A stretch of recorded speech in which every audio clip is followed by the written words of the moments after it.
Hello lovely people, my name is Emma and today I am bringing you the Book Enthusiast Tag. This is actually known as the Book Addict Tag on Bookshop, but I don't really like the word addict to be used in relation to something that is not a genuine addiction. I think that language is important and that doesn't really sit right with me, so I'm kind of casually renaming it as the Book Enthusiast Tag, and I hope that's okay here.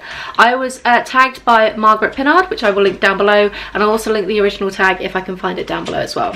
So we've got 14 questions just to talk about today, and I'm going to be using my laptop to read off, so apologies for the weird glow. Question number 1 is, what is the longest amount of time you can comfortably go without picking up a book? And I'd say it's probably a couple of days based on essentially if I'm listening to a particular podcast in that moment. I like to listen to a lot of content, and I probably use either an audiobook or a podcast daily for things like commutes or when I'm getting ready or cooking or anything like that. So if I have a podcast that I'm kind of really into or trying to catch up with some episodes, then I might ignore my audiobooks for a few days, but then I'll jump back on them. For physically reading, it's often no longer than a couple of days, and even that would just be if work was really hectic or if I had a lot of other things going on.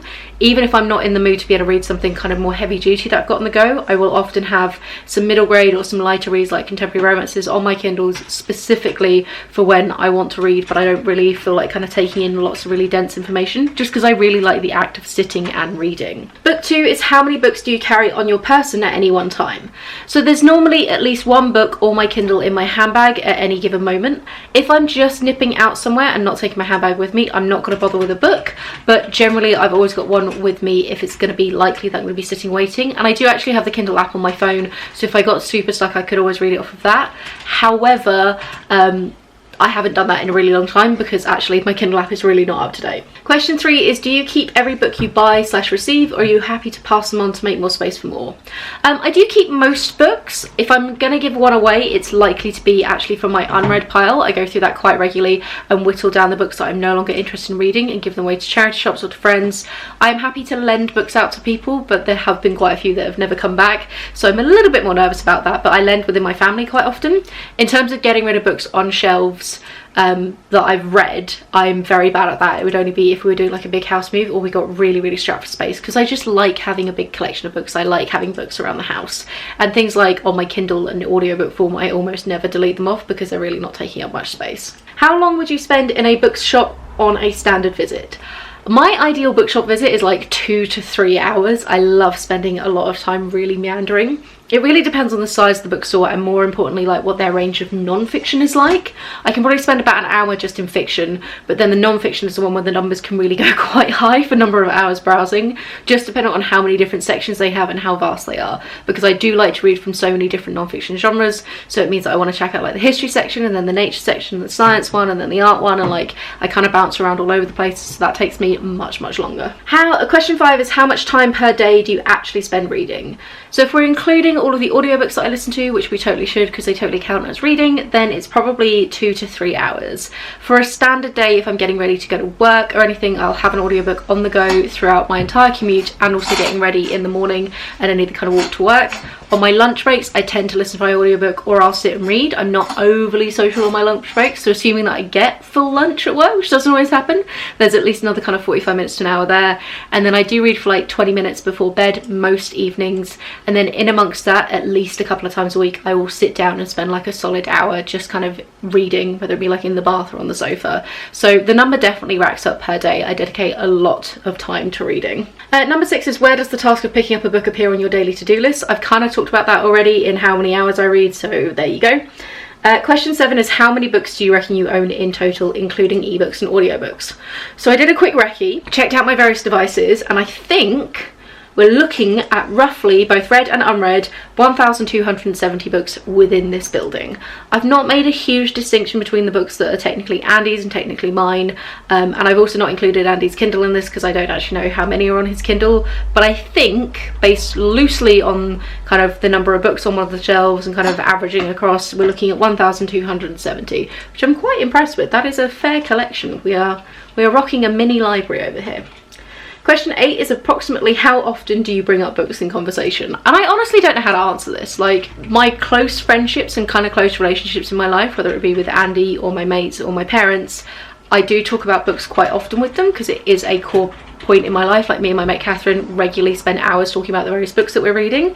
Somewhere like at work where I don't know the people as well, I'll only bring up something if it's kind of relevant. So if I'm chatting with one of the vets or something and we're kind of talking about general information and I read something in a non-fiction book that I think is relevant, then I will kind of chat about it. But if it's just sort of day-to-day conversation, then it doesn't come up very often. So it really varies. Not many people at my new workplace know about the YouTube channel. A few do, not because I'm particularly hiding it, just because it hasn't really come up in conversation. So a mixed bag there. Question 9 is, what is the biggest book you have finished reading, page count wise? And that for me is The Count of Monte Cristo, which dependent on the edition that you read, but the one I had was 1,322 pages, which is hefty. I do have War and Peace on my shelves, but I have not read that yet. One day I'll get around to it, but it's a bit intimidating. And I think that one is technically bigger. Question 10 is there a book that you had to get your hands on against all odds? And not really. I mean, one that I did buy recently that I was super psyched that it's been reprinted is Blood Bowl by Matt Forte, I believe. This is essentially a section of the Warhammer universe that I know very little about, but it's kind of American football meets Lord of the Rings, and it's the most absurd, fun, ridiculous fantasy you've ever read, and it's really enjoyable. And I read the books back when I was a teenager. They were notoriously difficult to come across. They were very expensive on Amazon.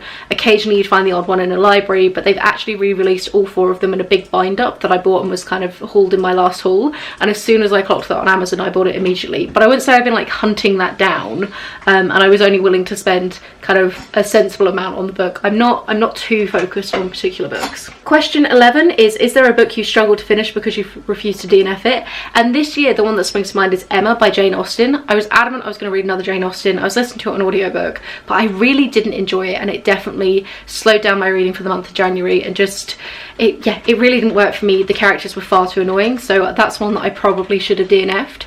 Off the back of that, I have actually DNF'd quite a few books recently. I've been far more ruthless with, if I'm not enjoying it, let's get rid of it. So that's probably the one that springs to mind.